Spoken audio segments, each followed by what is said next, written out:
What is up, everybody, and welcome to the All-NBA Show, powered by FanDuel, America's #1 sportsbook. Get started with $150 in bonus bets if you win your first $5 bet at FanDuel.com/AllNBA. I'm your host, Adam Mares. I'm joined by my esteemed colleague, Tim Legler. Legs, we had a great sports weekend, NFL football, some great NBA games that we're going to talk about today. How you doing? Awesome time of the year, man. Games really good last night. NFL was, even though my Commanders aren't in it, the NFL had about as much drama as you're going to get, man, on opening weekend. It was pretty awesome. Yeah. And then, of course, the college football playoff, national championship game coming up. So it's a great time of year. We got a lot of stuff going on, but the NBA is delivering as well. We're going to talk about, we're mixing things up today a little bit because usually we'll do our game breakdowns first and then some other topics second. We're going to flip the script and do our game breakdowns after the break. We're going to do Timberwolves and the Spurs, who had a crazy 19-point comeback for the Timberwolves to win it. We're also going to talk about Toronto and Philly. It had an overtime thriller that was just incredible. So many plays. I can't wait to hear Legs' breakdown of all the crazy plays at the end of this one. So we're going to have two games to break down in the back half, but let's start, Legs, by power ranking the Western Conference. We did the Eastern Conference last week. If you missed that show and you're curious, go check that one out. But let's talk about the Western Conference today, and I'm going to tell you right off the bat, last week you talked about power rankings are usually a what have you done lately? This is like a momentum. Where are you at right now? I did my list a little bit differently. My list was really more about what do I think about these teams right now?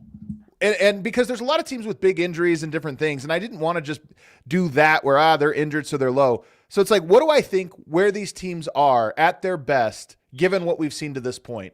Is that anything like how you made your list, or is it just recent trends? No, mine's a little bit of both. I mean, you have to sprinkle in how they're playing right now, like currently as we sit here today, like what's going on lately. But then obviously there's always going to be some part of your brain that evaluates these teams in terms of the bigger picture and longer term and how you really view them when the smoke clears at the end of the season. That's always going to sort of be there. You can't just completely dismiss that.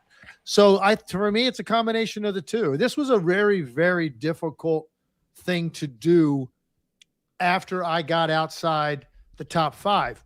I actually had an okay time with the top five. Man. Six through 10 was, man, it was like almost like a game of Yahtzee, man. You just keep rolling the dice and they could come up a different way every single time, 6 through 10. And, you just got to have a good basis for your argument. You know what's crazy is I think I had a harder time with spots 2 through 5 than I did with 6 through 10. And so I think that's what will make for a kind of an interesting discussion. But let's get right into it. We're going to do this in reverse order and count our way up.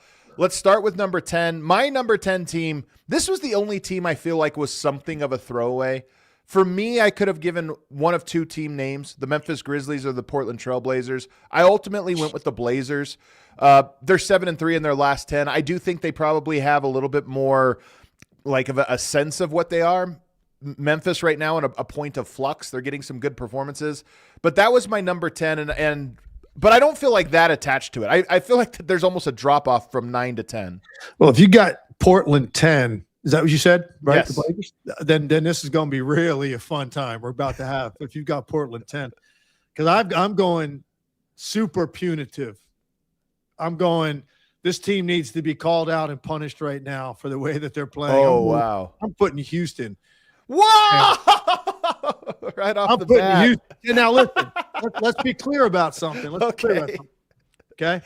Like I said, I was up front. I'm punishing them. Yeah. Punishing them. That's quite a punishment. When you look at what is going on with the Sacramento Kings, look at what the Sacramento Kings have become over the last few weeks. They are not competitive with anybody. They're getting smoked every night. You lose a game to the Sacramento Kings right now, a team that really doesn't look like they show up with the right mentality at all to win. I mean, it's a mess. And you lose to them and you're playing your guys. You got Durant, Şengün, and Amin Thompson in that game. It's not like you sit a couple of those guys. Yeah, you have to look at that a little differently. They played everybody because they needed to, because they've lost 4 out of 5 now. So you're 3 out of 4 going into that game. They wanted to win that game, and you're playing a team that's in free fall, and you lose to that team. No, I'm sorry. I'm punishing them right now. They're a mess right now. Now, do I think the Houston Rockets are going to finish 10th? No, of course not. They're 7th right now. I mean, going into the season and most of the first half of the year, we've continued to label them a contender, right? Along with Oklahoma City and San Antonio and Denver, Houston. Like, those have been the teams we've been giving all the love to in the Western Conference. So I still think you're going to hear an awful lot from the Houston Rockets the second half of the year. It's going to be a lot better than what we're saying right now. But right now, the way they're playing, and particularly the stain of that loss to the Sacramento Kings, I put them in the elevator shaft, man. So they're in free fall right now, and I've got them at 10th. I have to come down hard on the Rockets. So they've lost to Sacramento actually twice in the last month, and they lost 2 in a row to Portland, and they lost to Dallas. These are all bad losses. You know, you would count them as bad losses for this team. But this is exactly what I mean, Legs, about how much do you punish them? Because I thought I was punishing them quite a bit for where I had them for this recent slide, because I think it means something. I don't think they're 10th though. I still have them more like where I think they are in terms of what's their best punch going to be, and it's going to probably still upset Rockets fans. But it wasn't 10th. But here's the thing: culture and how a team feels about itself, how they play, the connected tissue, all those things matter. And I'm just looking at the Rockets over the last really 30 days, and they have a lot of losses. Since December 6th, they actually have a couple losing streaks now under their belt. And that to me concerns me. Is this a team that's growing into who they are? Teams go through ups and downs, but they're kind of on a more extended down than I would expect of a team of their stature. And it makes me wonder if they are growing towards the team they are supposed to be by April. And it makes me think, no, they are not. Adam, they're 9-10 in the last 19 games. That's well over a month. And in that time, they have lost to the Utah Jazz, the Mavericks twice, the Kings twice, and the Pelicans. I'm sorry. I don't care. I don't care who's on your roster or how good you started the year. That is not the resume of a championship contending team. Yeah. So like I said, I still have belief in their talent. I do believe in Ime Udoka. This team right now, they've got to do a recalibration, man, and get back to what they were a year ago at their core, which is hanging their hat on the defensive end of the floor. Now, their offense, I think, at times is a little bit stagnant in the fourth quarter of close games as well. And that's something that you had Kevin Durant in the mix that's gonna sort of muddy things up a little bit and how you're going to operate at the end of the game, because he's just so dominant. You feel so trusting in him, but it's different than what they've done, and it's not necessarily maximizing the whole roster. I'm more concerned about their defense. I'm more concerned than anything about their inability to show up with the foot, with that foot to the pedal mindset against bad teams. You've got to show up and not just think you can roll out the ball with talent against these lottery-bound bottom feeder teams.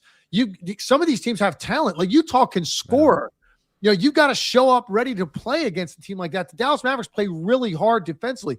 You've got to show up ready. The fact that the Rockets are 9-10 in over a month of time with losses to all of those teams I just mentioned that are going to be in the lottery, that's a really bad sign. Do you predict they're going to climb? I mean, because we know they have the talent, there's no question. Or do you predict that this might reveal something about the makeup of this team, that they might be a team that's tumultuous, has high upside and low floor? I'm going to answer that question with an I don't know. I don't know the answer to that. I really don't feel sure either way. I would say if you made me pick one of the two directions, I would say no. I think that this team is going to trend upward the second half of the year. They're going to get this straightened out. They've got too much on their roster to not do that, but I'm not certain of that. by any means, man. So they're looking at their schedule coming up. Oh, it's a homestand. Look at this. It's so big, Legs. You got Oklahoma City at home, Minnesota at home, San Antonio at home. Now, you want to prove to me? Yep, this is it. After this homestand, prove it to me. Prove it to all of us that you're legit. You're in it. Now, Chicago at home, again, that's not a terrible team, but that's one you got to take care of that. Oklahoma City, Minnesota, then you get New Orleans before you get San Antonio. Yeah. So you got 3 teams that are contending teams in the Western Conference coming into your building in the next 5 games. You know what? Win them all. You want to really make a statement? Win all of those games, including obviously Chicago and New Orleans, the 2 bad teams you're going to get. Well, I had no idea you were going there for number 10, so this list is going to be incredible. I had Blazers, you had Rockets. All right, number 9 for me. It got hard here because I wanted to be more bold, but I still feel like it's too early. I went with the Clippers, number 9. I know they're down in the standings, but if we just talk about recently, 8-2 in their last 10, they have a lot of good wins under their belt. And if you ask me right now if the playoffs started, I think they'd be a tough one. I actually think that they would give a lot of the teams above them, not a lot, some of the teams above them a run for their money. So I had them number 9. So I think it sounds like I'm going to guess we have 8 and 9 the same, but flipped. That'd be my guess. I don't know who 8 is for you, but my number 9 is the Warriors. So do we have 8 and 9 the same? Correct. Yep. And we just flipped them. And right now I'm going with the Clippers ahead of them. I'm going to the Clippers, like, 9-2 in their last 11, including 2 wins against the Pistons, a win against the Blazers, who are red hot, and a win against the Lakers.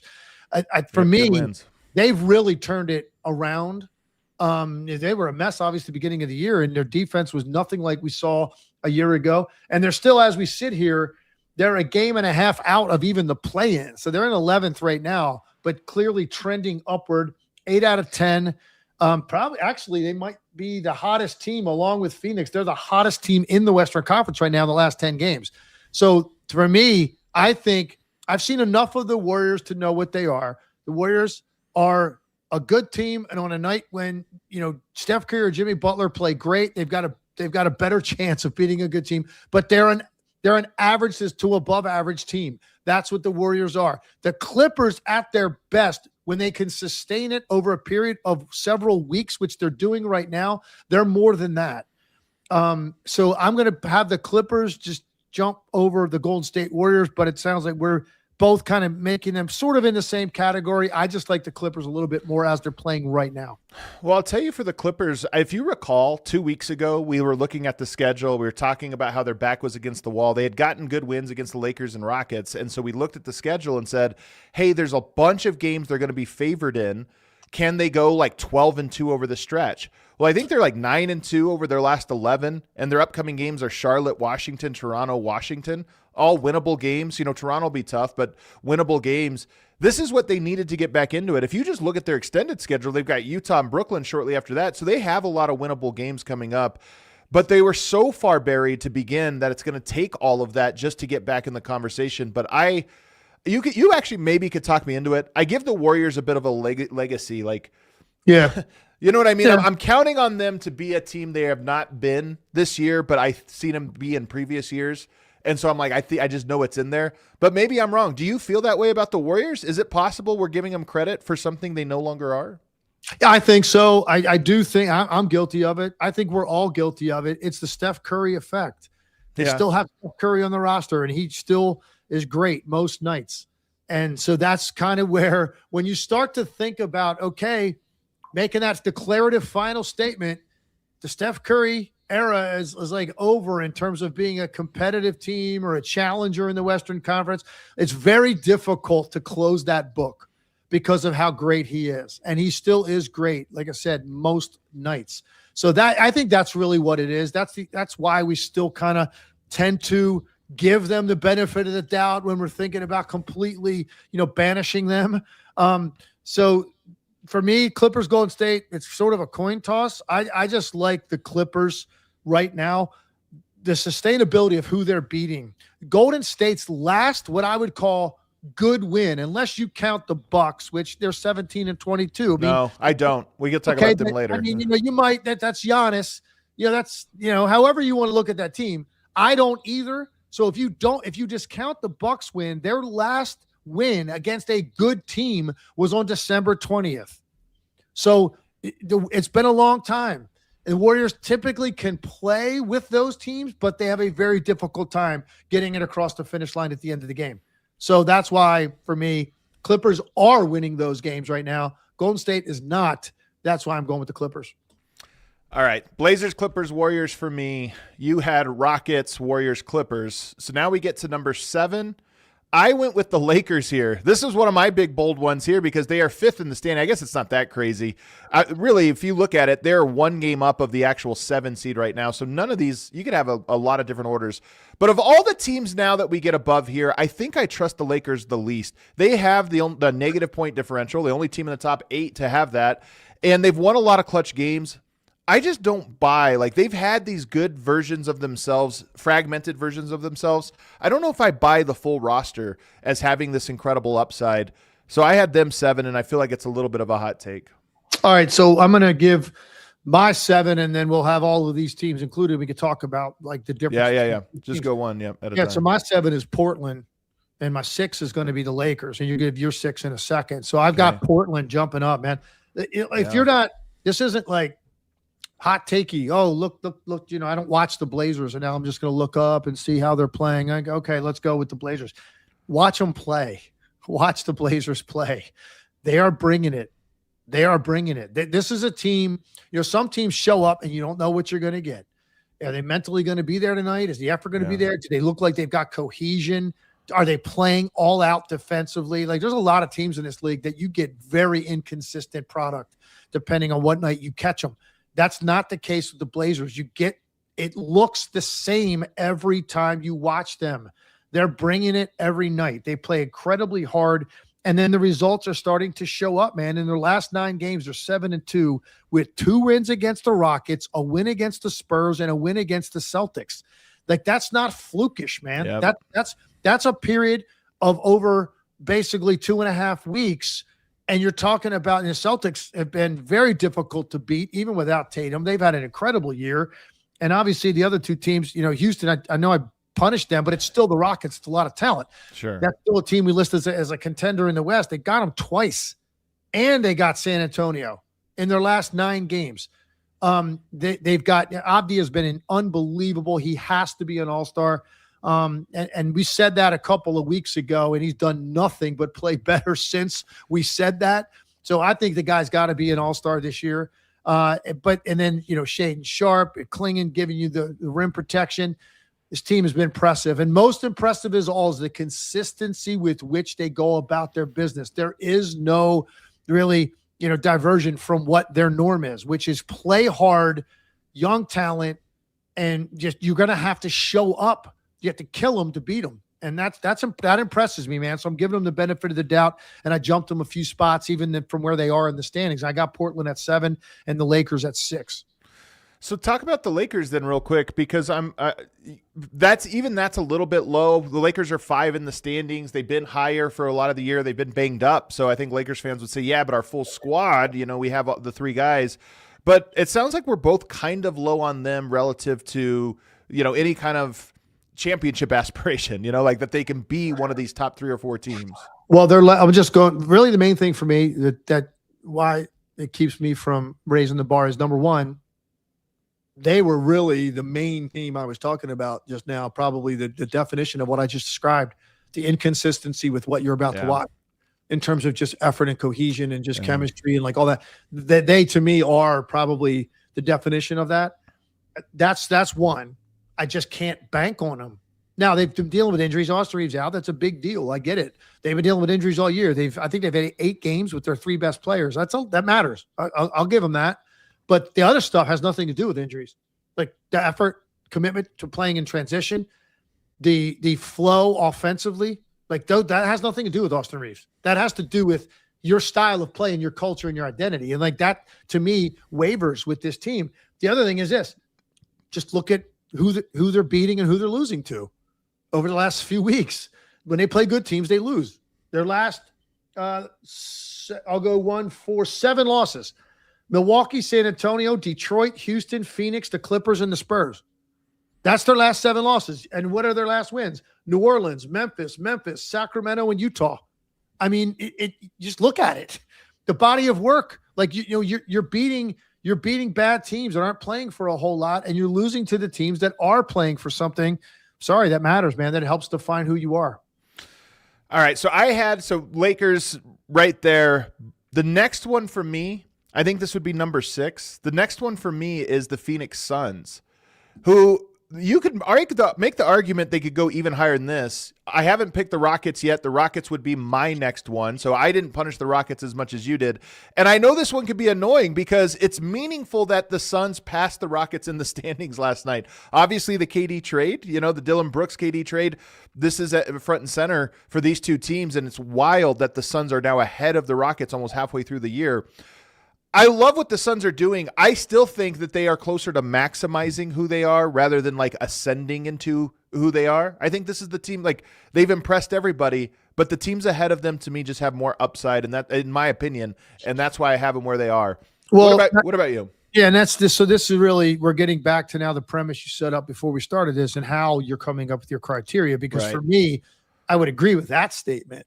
But at the same time, I have to give this team credit for the way they're playing right now. And really, they've played all year. And for me, that's why, Jordan Knott's on now the list, I think, is getting shorter for the Coach of the Year candidates. I think Jordan Knott's at the top of the list right now for me because of how different their product looks. Like this is a team now you're impressed by the way they play offensively, impressed by the contributions they've gotten out of guys that you wouldn't expect. That a lot of that is coaching.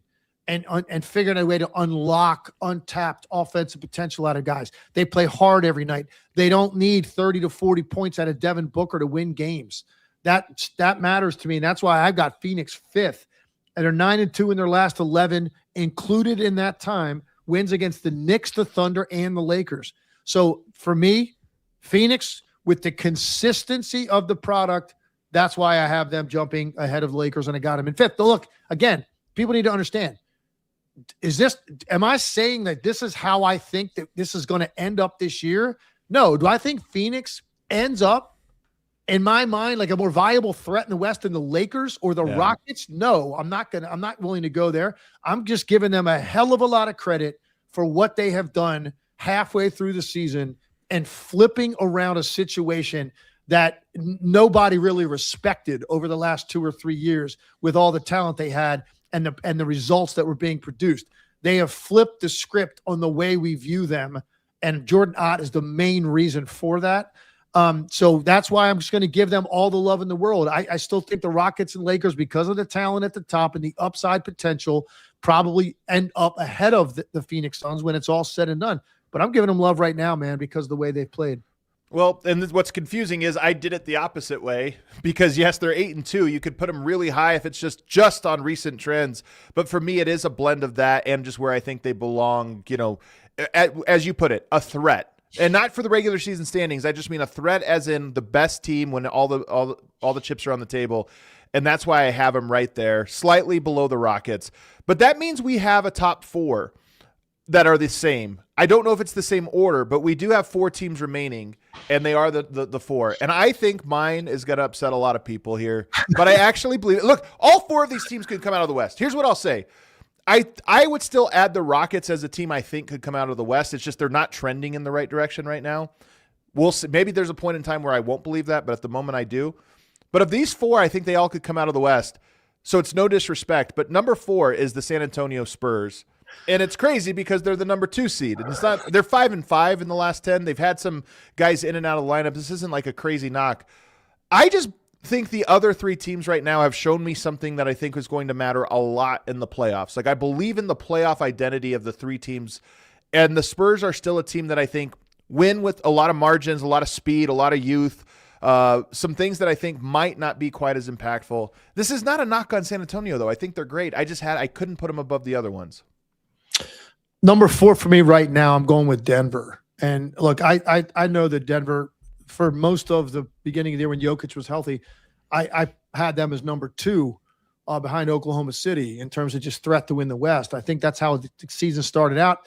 Jokic is coming back. This isn't a season-ending injury. He's coming back, early February most likely. But Jamal Murray's dinged up a little bit right now as well. I'm looking at Denver right now relative to the other 3 teams just because of what they're dealing with from an injury standpoint. Denver, as you said, and we both agree on this, I think all 4 of these teams could come out of the West.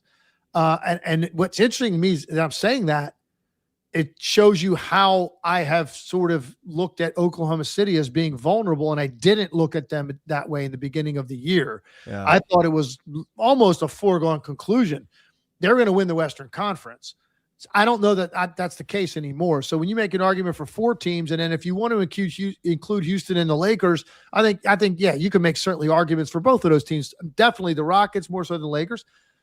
But these top 4, I think I don't think you shouldn't get a whole lot of pushback by saying certainly any of the 3 teams outside of OKC could end up against OKC in the conference finals. And that's kind of how I view these teams. So, but for me right now, sit here today, I would put Denver 4th of those teams. The Lakers and the Nuggets are the reason I didn't want to just do recent trends, because you look at recent trends and it's like, yeah, but these teams aren't who they are and haven't been for quite a while. And so the story to me is now, if you said right now, tomorrow, the Nuggets have to play the Suns or the Lakers or the Rockets or any of these teams, they're going to lose because they're missing so many guys. Like, That's not it. But what's more interesting to me is that while these guys have been out, the Nuggets' depth pieces have made meaningful changes. Peyton Watson right now looks like a star. He doesn't just look like a good player. He looks like an elite two-way player. He's playing incredible defense. And as an on-ball creator, this is something I think is going to serve Denver down the stretch now. When you talk about, he has proven to be able to generate his own shot off the dribble at an extremely high rate. 6 games in a row scoring 20 points. With the 7th one, he had 19, which was last night. He has been fantastic. Looks every bit like a Jaden McDaniels caliber player over the 7-game stretch. And you're talking about when everybody's healthy, he probably comes off the bench for Denver. That's a huge piece. Zeke Naji, 3 out of the last 4 games, he has had 2 blocks and 2 steals. He has not been a rotation piece for him. Now he gives him another depth piece. I just look at the Nuggets roster and say, this injury to Cam Johnson, Aaron Gordon, Christian Brown, Nikola Jokic, it's given opportunity to other guys who have done an incredible job with it, that when everybody's healthy, I think Denver just runs 10 deep. That's why I have them up. Can I give you a little counter argument to what you just said about Peyton Watson? I love what Peyton Watson is doing right now, but look at all the guys you just listed. I got news for you. I have a feeling when Peyton Watson gets relegated back to his slot in the rotation where he normally is, I mean, it's not all of a sudden as if Peyton Watson is now an additional, 15 to 20 points. The opportunities aren't going to be there.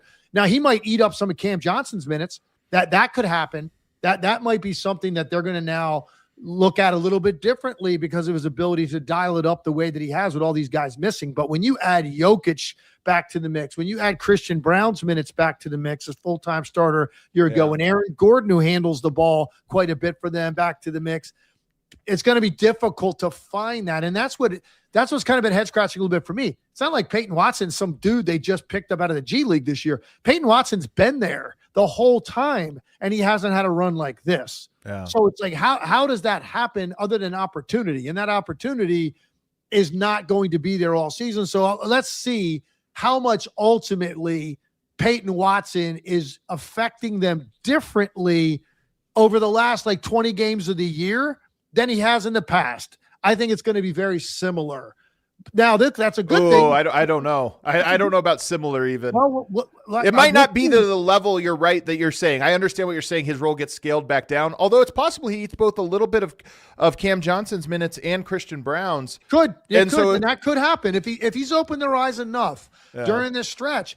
That could happen. Ultimately, I mean, look, and he defends, and Christian Brown really defends, and they missed that. So ultimately, will they still lean on the fact that Christian Brown is a little bit more I think trusted in the playoffs because he proved that he can do that, and they get back to that? I don't know, but he clearly has made that coaching staff rethink some things about Peyton Watson. And that's a great thing, man. That's all you can do as a player is jump on an opportunity. He's done it. Let's see when they're fully healthy, and hopefully they get there at some point. They haven't been all year. When all those guys are back and you've got this championship caliber team on the floor every night, we'll see. We'll see to what degree Peyton Watson's production is different than it was a year ago in that exact same role with all those guys in front of him. The last thing about me having the Spurs 4, I think all four of these top teams are great, can come out of the West. One team hasn't done it in the playoffs at all yet. Other three have lots of playoff scars, and I just kind of factor that in.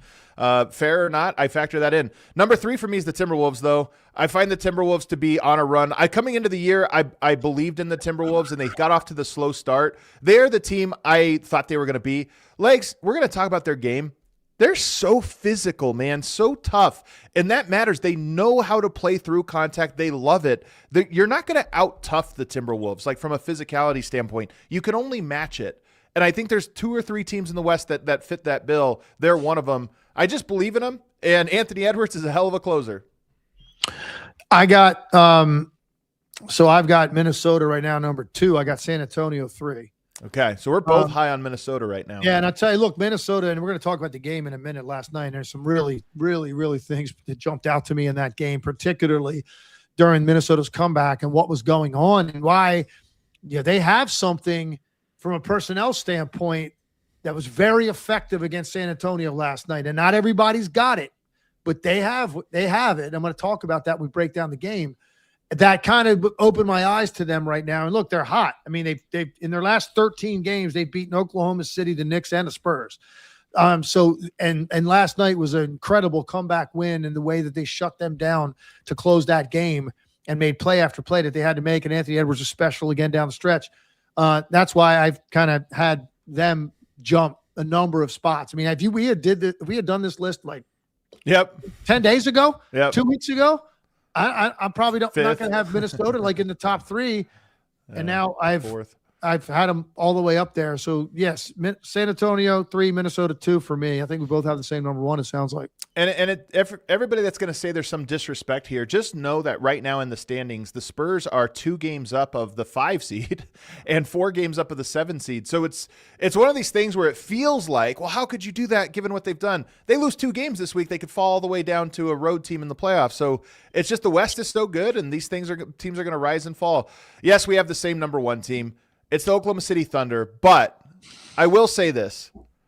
Given the question of the Thunder versus the field, I would easily take the field, meaning I don't think I would rank anybody with a better chance than them. I think they have the best chance to come out of the West. But I also just think there's too many teams that could beat them. It's not like there's one team they have to avoid. I think there's too many teams that could beat them in the playoffs that the field is the better choice, but they still belong number 1, even with their struggles. I agree. And look, they've got a little winning streak going right now. They're not beating great teams, but still you got to start somewhere. And they had, and there's so many things we're never going to, you're never going to be able to know. They're not tangible about what it feels like to be this young group of guys that won a championship and they're trying to defend and they go off to this great start. Like psychologically, some of the things that were going on. And then you get into this really tough part of the season, and something definitely changed with this team. Obviously, they started, besides the Spurs, like having their number over a very short period of time, other teams started to show up and feel like, hey, you know what? They can be had. And they're going to get the best effort of everybody every night. And so they, I think, struggled a little bit psychologically with how difficult it is to just keep showing up and pounding people defensively the way that they did. That is a hard thing to maintain. And I think also, by the way, and they might end up winning and being repeat champions. And maybe it's even easier this year. Remember, they had 2 7-game series last year. Who knows how it's going to end up for them? And maybe they still get there. But I think in the meantime, let's maybe think about the teams that have repeated historically, or teams that have 3-peated, or teams that have won, 6 times in 8 years, like the Bulls in the 90s. Like, let's give some of these teams that have repeated first the credit they deserve. Because I think you're seeing right now how difficult it is to show up with that edge every single night. And the Wolves clearly lost that here for a period of time. And again, they've gotten back on track against some teams they're supposed to beat. Now, let's see the next stretch when they play some of the other contenders. Now, having said all of this, Adam, as we sit here today, based on what we know about all of these teams and all of the injuries, short-term or long-term, that these teams are dealing with, I can tell you I'm comfortable in predicting, as we sit here today, assuming they don't play in the second round, which we don't know that, I expect Oklahoma City and Denver to be in the conference finals. That's what I'm still there. Yeah. So this is why I have them 1-2. despite the fact I've got Denver at 4, that's just more of a short term what they're dealing with right now. I still think Oklahoma City and Denver end up in the conference finals. I do think San Antonio wins a round. I think they're and it may be San Antonio, Minnesota as a second round, or assuming Minnesota, Denver doesn't play Oklahoma City, it could be San Antonio, Denver maybe in the second round potentially, something like that. I think those are the 4 teams, with the Rockets and the Lakers, the next teams that are sort of hovering, but they've got to get their act together on a more consistent basis. I still think those 2 teams are going to meet up as well. That's why I had the rankings the way I had it. But the West, man, those top 4 in particular, just so incredible. And the West is when you go through this list, you're like, yeah, all these teams are pretty good, man. It's pretty wild. All right, let us know in the comments what you guys think. Give us your order for the top 10 in the Western Conference. We're going to take a break. When we get back on the other side, we're going to break down a couple of really good games from last night, including we're going to talk about Minnesota. We'll also go to the East and talk about Sixers Toronto. Let me tell you guys about the presenting sponsor here, FanDuel. Every Friday from 6 to 7:30, it's NBA Happy Hour on FanDuel, your pregame for the weekend. We're talking limited time specials you won't want to miss, boosts, bonuses, surprises, all dropping in the app during Happy Hour. So before tip-off, check the FanDuel app to see the week specials. Then make your move before the shot clock expires at 7:30 Eastern. It's the perfect way to start your weekend. A little basketball, a little action, and a whole lot of Friday energy. That's NBA Happy Hour every Friday from 6 to 7:30 p.m. Eastern, only on FanDuel, official sportsbook partner of the NBA. Must be 21 or older and present in select states. For Kansas in affiliation with Kansas Star Casino, or 18 plus and present in D.C. First online real money wager only. $5 first deposit required. Bonus issued as non-withdrawable bonus bets, which expires 7 days after receipt. Restrictions apply. See terms at sportsbook.fanduel.com. Gambling problem? Call 1-800-GAMBLER or visit fanduel.com/RG. Call 1-888-789-7777 or visit ccpg.org/chat in Connecticut or visit mdgamblinghelp.org in Maryland. Hope is here. Visit gamblinghelplinema.org or call 800-327-5050 for 24/7 support in Massachusetts, or call 1-877-8-HOPE-NY or text HOPE-NY in New York. Where are all my entrepreneurs at, or my small business owners? Anybody thinking about starting your own small business this year? Shopify is the e-commerce platform behind millions of businesses around the world and 10% of all e-commerce in the U.S. Shopify even powers the All City merch store. I know a lot of small businesses are about selling homemade crafts or connecting one product to customers somewhere else. Shopify is going to be the service that you need. Shopify has got you covered from website creations, product descriptions, email and social media marketing, and so much more. They also have AI tools that are designed to help you maximize sales. If you're ready to sell, you're ready for Shopify. Turn your big business idea into... That's the sound it makes right there on your phone. With Shopify on your side, sign up for your $1 per month trial and start selling today at shopify.com/allcity. That's shopify.com/allcity. All right, back here, segment 2, me and Tim Legler. Make sure you hit the like button. Make sure you're subscribed. Get more people to come check out the show. Let's move on now to our FanDuel game breakdown. This is where we break down the games from last night, and we're going to stick with, or actually we're going to start with, a comeback from the Timberwolves over the Spurs, 104-103. Spurs led by 19 points. They led for almost the entirety of this game. But once you saw Minnesota coming back in the fourth, I don't know how you felt. It seemed like there was this sense of inevitability once the Wolves started punching. And some of this has to do with just how physical they were, including how physical Julius Randle got late. I just felt like down the stretch he was going to get every rebound or get every physical play around the basket, and that's kind of how it played out, Legs. That was the story of the game. That's what I wanted to lead with. It was both ends. Julius Randle was absolutely incredible in the last 6-8 minutes of this game. Yep. I suggest people go take a look at it. It's one of the best end-to-end performances I've seen Julius Randle have, like in a big spot, because his defense on Victor Wembanyama changed San Antonio's offense completely. Victor Wembanyama was getting mauled, and look. Yep, what I said earlier was, like, not everybody has it. And here's what I mean by that. You have to have a guy against Victor Wembanyama that is got enough height, which Julius Randle's listed at, I think, 6'10". I think he's probably closer to 6'9". Okay. He is obviously a big dude. He can get physical. So he's got enough length to contest, like, decently when Wembanyama wants to just raise up and shoot, because I've seen teams put 6'5", 6'6" strong guys on him that keep him from going anywhere toward the rim. But then he just rises up and shoots the ball over the top effortlessly. So you've got to have enough length, which he has, but then you've also got to have the strength and lateral quickness to get into him, to cut off his first dribble, because one stride from where he catches the ball most of the time, he could be at the rim.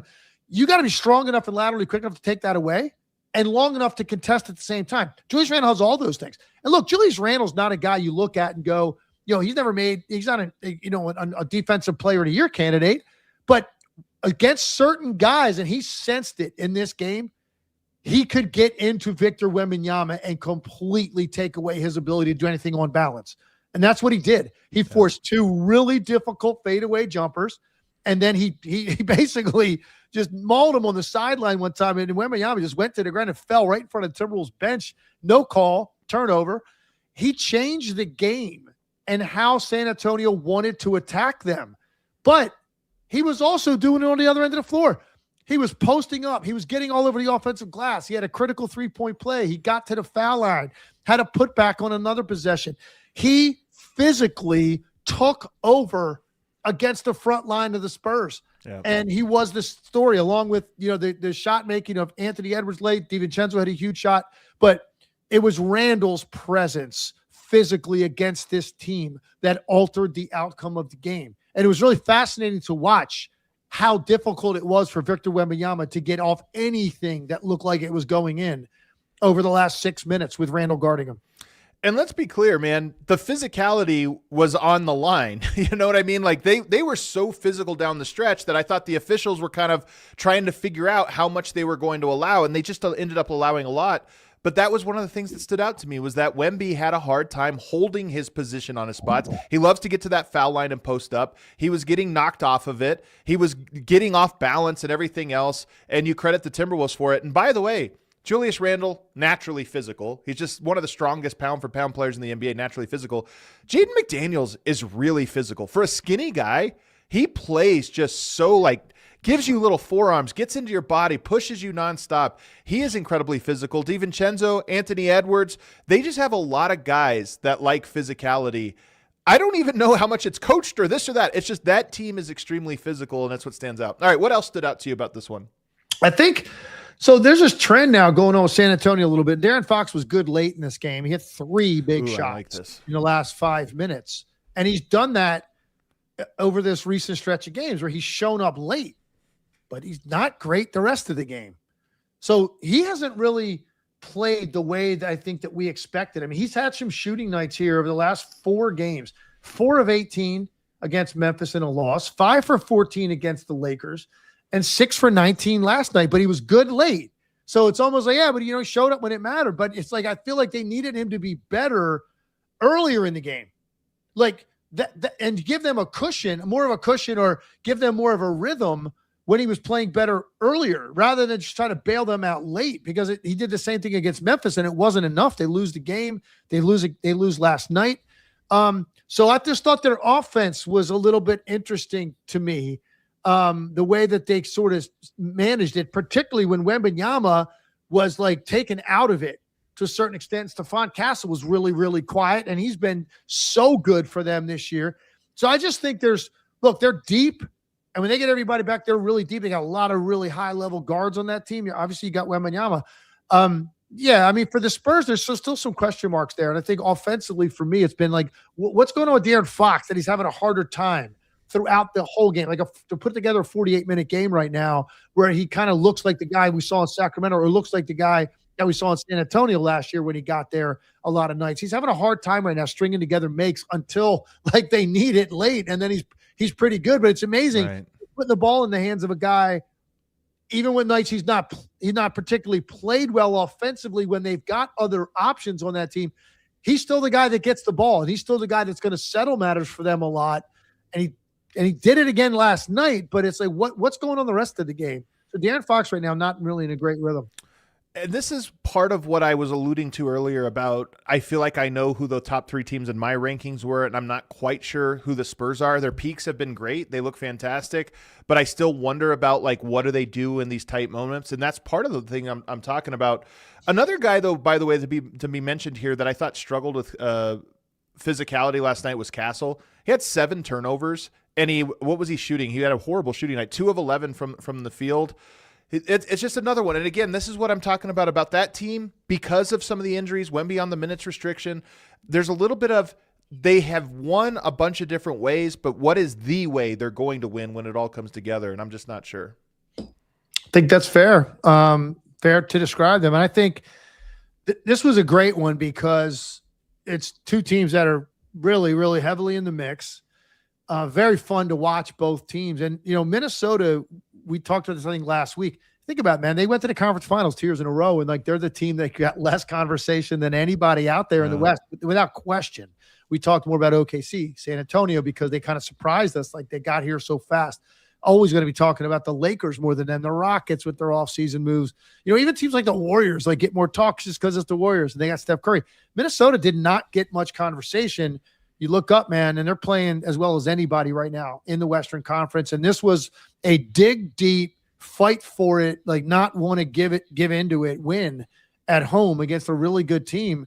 And one of the best wins of the year for the Timberwolves. And then, the pressure shot making they got out of Anthony Edwards, and San Antonio contributed to it. I thought that one of the biggest plays of the game is the botched inbounds pass after a made basket. Up 9. For DiVincenzo nails it too immediately. Up 9, yeah, Keldon Johnson takes it out, and there's a miscommunication. Like, DiVincenzo just sort of hovering in the backcourt, sort of denying Castle the ball. Castle breaks one way. Keldon Johnson throws it toward the corner in the backcourt.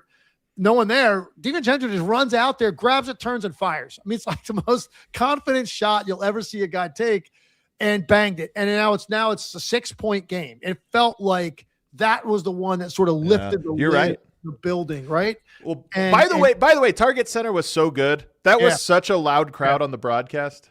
Totally agree with you. And they are. It's one of those places now, man, because, like, they've been on the brink here for a couple of years, and they've got this exciting player that brings everybody out every night in Anthony Edwards. So, like, but their fans are great, and they were great last night, and you could feel it just watching it on TV, the environment in there when they started to sense it. But I feel like that shot is when they really thought they could pull this lead off, because they're down 16, 17 points in the fourth quarter, beginning of the fourth quarter. That felt like we might be able to get this all the way done. And so give DiVincenzo credit. Naz Reid had a couple really big plays in there as well. The last thing I have for you is just Anthony Edwards' shot making. It's, this is one of the reasons you believe in Shai, you believe in Denver, you believe in these great teams, is they have a guy that you just feel like can hit any shot. And he had a couple of them in this game where you're just like, yeah, what do you do? That was good defense, but he kind of got to a spot he liked, turnaround jumper, and it's just so smooth, man. I mean, watching teams try to guard him in those one-on-one clutch situations, you really can do the best job you can do, and he still elevates so much on his shot. He's so quick, and he's such an incredible shot maker. He has this unique ability because of his athletic ability. He can get any shot off anytime he wants.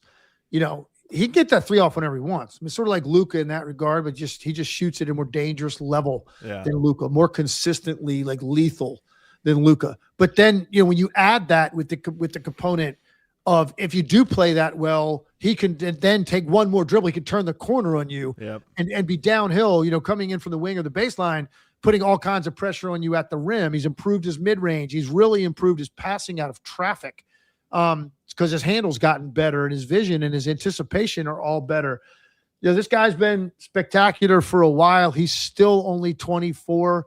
One of the very first shows you and I did, we talked about Anthony Edwards, and we had the same take. He's got a look in his eyes that you just love. The guy wants it really badly. He wants to win a championship. He wants to be an all-time great, and that's sort of the energy that he carries. And he's got this late game swagger that makes Minnesota think if they're just in a one-possession game, they've got this guy on their side who can do special things when the situation requires it.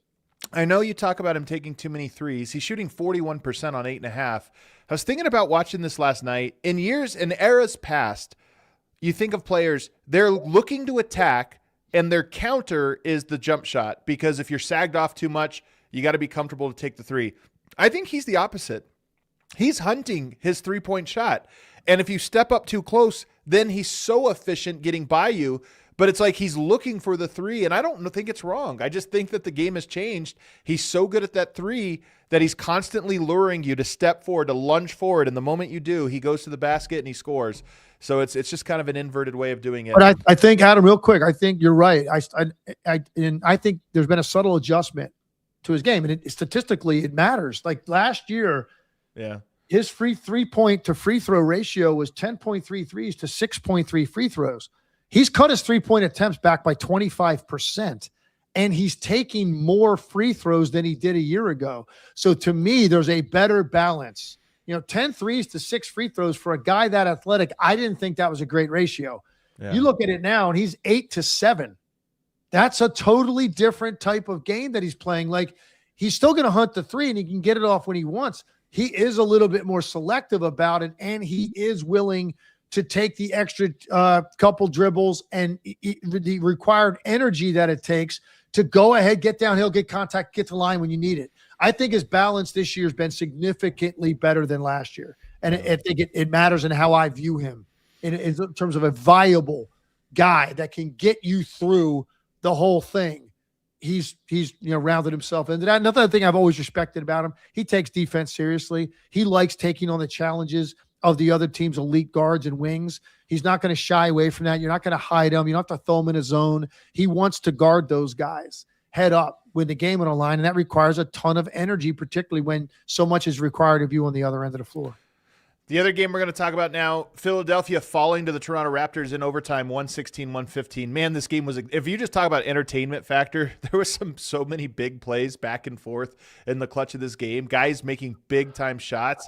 I thought it was great. No Embiid, no Brandon Ingram, and yet you still got these fantastic finishes. What stood out? What's the angle that you were thinking of as you were watching this game?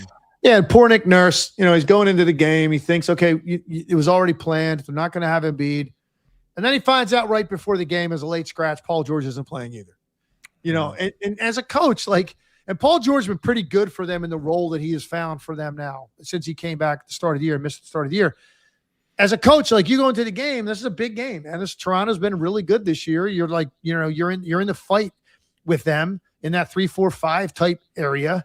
And so there's a big one. And now all of a sudden you find out Paul George isn't there and he's starting for you. And now they didn't get Oubre back. So that, that's big. He offsets some of that. So that's the first thing I thought, man. Played well in the clutch. Once again, Paul George and Embiid sitting in street clothes. And so here's what stood out to me, a couple things. First of all, we're at the point, man, Tyrese Maxey this dude is about as good and talented as a scorer as anybody in this league right now. There is no answer for Tyrese Maxey. The combination of his deep shooting with his next level quickness, I'm not sure there's anybody in the league right now that's quicker than Tyrese Maxey from sort of a standstill, relaxed position, dribbling the ball to his next dribble. And when he wants to go by you, even really quick guys. He left Scotty Barnes, who switched on to him, who's an elite defender, completely in his rearview mirror a couple times on drives late in that game. So that's the one thing, I guess, visually first that jumped out to me is how easy Tyrese Maxey is making this look against defenses on the nights when those two guys are not playing, his two co-stars. The extra level of attention he's getting, and nobody can figure out a way to stop this guy. He is taking it to a level now. He's to me, he's in that category now. When you start looking around the league, depending on how many games they win, is a first team all league type player, second team at worst. He's that good at him. And it's amazing to me still to watch, even though he's been putting up numbers for a while, to watch him against that defense that geared up to stop him, and they could not do it, was pretty amazing to me. And he had that three, by the way, at the end that could have been, was it the one to tie or the one to go ahead in overtime? I can't remember. They kind of run together now, but where it was almost a heave. Like the angle he got the shot off at was so weird, and he just drains it. It was incredibly clutch. So I'm with you. I kind of want to save my Sixers takes for later in the week because I know we're going to be talking about them as they have some big games here. But if we go to the other side, Raptors really impressed with their ability to get this done without Brandon Ingram, who I think a lot of these possessions in the clutch, you're wondering who do you go to. Scotty Barnes delivered some clutch plays, had a couple come up short, but he had some clutch plays. But I thought quickly some of the drives, getting into the paint, scoring, but then getting into the paint and dropping off to Murray Boyles, that's what stood out to me was Quickly's ability to kind of put this thing away with some great drop-off plays. Quickly was fantastic in this game. You really think about it. It's kind of hard to imagine that the Sixers lost this game. And so give the Raptors credit. I mean, Maxey hit the three you're talking about with 20 seconds to go. They go up 4, 20 seconds to go. I mean, that's Crazy. a game. Oh, you're right. That's what it was. Yep. Yeah, 4. You got to win that game. And it was a weird release on the shot. He gets it to go. And I think at that point, everybody on the Philadelphia bench, they thought the game was over. That was the wrap. It quickly hits the three, or actually it was a long 2. His foot was on the line with 11 seconds left. Really difficult turnaround shot to get that thing back to 2. And then, of course, they tied up to get it to overtime. They win the game. Quickly was great for them. Scotty Barnes was a monster in this game. And it got me thinking as I'm watching him, man. I'm thinking to myself, with all of the physical attributes that this guy brings to the table, with his length, size, just physical strength, can you imagine if this dude ever could add a viable 3-point shot? He's 34%. He's very selective when he takes it. He was 27% last year. So it's not really part of who he is. Can you imagine if this guy could actually shoot the ball outside the lane? Like, because he was so dominant physically in this game with some of the plays he made. When one of the best dunks, certainly of the week of the NBA calendar he had last night with a windmill dunk over 3 guys. I just wish that he just could refine his shooting a little bit more. And to me, if he could, how differently we would view him and where he ranks in the league, because he does so many things well on the court to help you win. He really does, man. And I like when the game speeds up. He makes really good quick decisions. When the ball's popping and he has to make a quick read, he does a really good job with it on top of playing incredible defense. So I'm with you, man. This was meaningful, though. And I actually think you said this a little bit earlier, but I think if you are Philly, you feel like you let one get away that you shouldn't have. And it's meaningful because we just talked about this stretch where all these teams are bunched up together. They play Toronto again tonight, so it's 2 games in a row.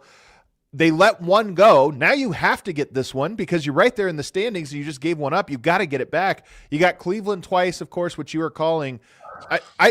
That's just what stands out to me about the outcome of this game is if I'm Philly, I look at this and say, man, this was a separation week in the standings in the Eastern Conference. And we started it off with a game we were up for with 20-something seconds left and we let it go. Those are the types of losses that come back to haunt you. I agree with that. And look, it's one of those situations where you want to give them some credit for, being in a position to win the game without 2 of their best players on the road. But at the same time, you got to lead like that late. You got to win the game.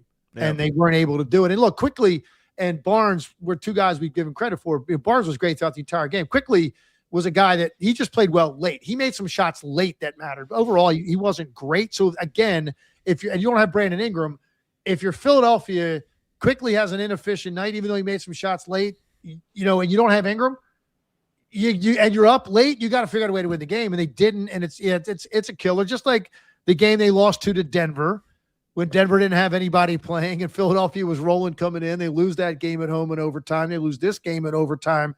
So, look, Philadelphia is going to be the most difficult team to evaluate and kind of put a place on where they are currently than any team in the Eastern Conference all year because of the way these guys are going to be in and out of the lineup.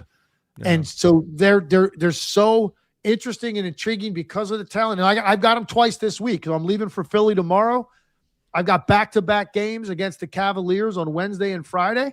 So seeing them in person is definitely you get better read on things than when you're watching them on TV. Hopefully, Embiid and Paul George are out there at least for one of those games, if not both.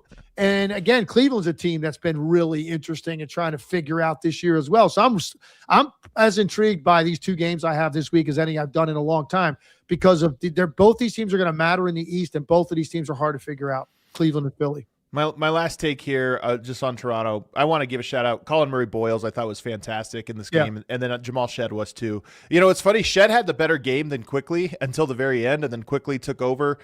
Shed actually had a mistake. I can't remember what the mistake was, but he had a pretty damning mistake down the stretch. But those two guys, when you get big production out of them, and Murray-Boyles 17 and 15 is a monster stat line, and then you get 3 blocks, 3 steals. That's crazy. 6 stocks is crazy. He was great. All right, we got one super chat there, Atticus, or we got 2 maybe. I think we got 2. What do we got? Teddy Hart says, how does the conversation around SGA change, if at all, if he repeats as MVP due to Jokic being disqualified? What if he repeats as MVP and OKC repeats as champs? This is like the favorite genre of question from most NBA fans, which is, what would a player's legacy be if? And I always think, let's just wait and see what happens. But I will say this, man. He's a young player. You have 2 MVPs, 2 championships. It's just, that puts you on a short list. There's not that many players out there that have that, and I think it would be fitting for him. So that's why it's fun to watch a player's career unfold, as you see them rack up those accolades. What do you have a take? Look, to your point, what that does, it removes a whole lot of people that he's currently on a list with. Yep. That's what you're saying. That list, and it's amazing how much that list shrinks when you've got 2 of each. 2 MVPs, 2 titles. It's amazing now how short the list becomes over guys that have 1 MVP and 1 championship. It's amazing the number of guys that drop off. And then you just continue to try to see how many rungs in the ladder can he climb until you're left with one dude with 6 of each. One guy is left standing with 6 of each, and it's Kareem Abdul-Jabbar. He's the only guy with 6 MVPs and 6 titles, but it's a fun game to do when you start it with 1 title, 1 MVP, look at the list, and then go 2-2, then go 3-2, 3-3, 4-3, 4-4, 5-4, 5-5, 6-5, 6-6, and they just keep dropping. You're left at the end with 2 guys with at least 5 MVPs and 6 titles, Jordan and Jabbar. But when you go to that last rung on the ladder, it's 6 and 6. It's only Kareem. Yeah, MJ was robbed, though. He was robbed one. Psycho Blue. Basketball Cthulhu wants to remind Adam and Tim that Jalen Green has only played 1 game as a Phoenix Suns. When he returns, do you expect him to help the Suns rise further in the power rankings? It is a good question, man. And maybe we'll have to attack this later on, because the Suns, let's see if we get a good Suns game coming up.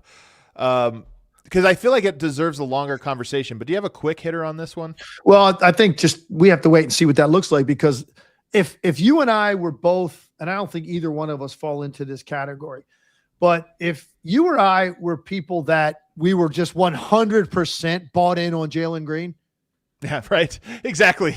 Going into this season, and now this question comes up, we'd both be like, oh man, exactly. Great point. Wait till they get Jalen Green. I don't think either one of us were fully on board. He is an electrifying talent. Yeah. But there's a reason that Houston had some issues at end of games and trusting him on a nightly basis. I like his ability. We haven't really seen him blend into this setting. And what Jordan Knott's done with this team, it's so different how organized they look. It's completely different product from a year ago. Jalen Green's one of those guys that he can shoot the ball off the ball. So maybe it blends really well with Booker and Gillespie, who's played really well for them. But I have to see what that looks like, because it's a new uniform, new setting, new coach, new system, new teammates. And he's a guy that's got some question marks about his game. So I think there's still room to doubt it, but I want to see what it looks like. But it certainly gives them more firepower than they have now. Yeah, I want to see it as well. They play the Pistons on Thursday, so there's a good chance we end up talking about them on the Friday show with me and Timpf, because that's a great game, and if the Suns get that one, it'll be a statement one. Cue that outro music there, Atticus. Great show, man. I like doing the power rankings. Let us know in the comment what you think about your ranking there. We will be back on Wednesday, so Legs, you're en route, you're traveling. Let me see what the slate of games is on Tuesday. Suns Heat is actually a good one as well. So that one could be good. Oh, Timberwolves Bucks. I was going to say this earlier. I watched the Bucks yesterday. That team might be hollowed out, man. That looked like a team with no soul, no spirit, no belief. That might be a team that just, I don't know. They don't have a soul to them. Legs. Sounds like you're saying maybe it's time. Is it time for Giannis and the Bucks to part ways? And I didn't say that. I didn't say that. I said maybe everybody's expecting it and just waiting for it. Spurs Thunder, by the way, is also on Tuesday again. So we get to, maybe that's what we'll be talking about. Everybody, hit that like button for us on the way out. Make sure you're subscribed. We'll see you Wednesday. We all silly like the mayor.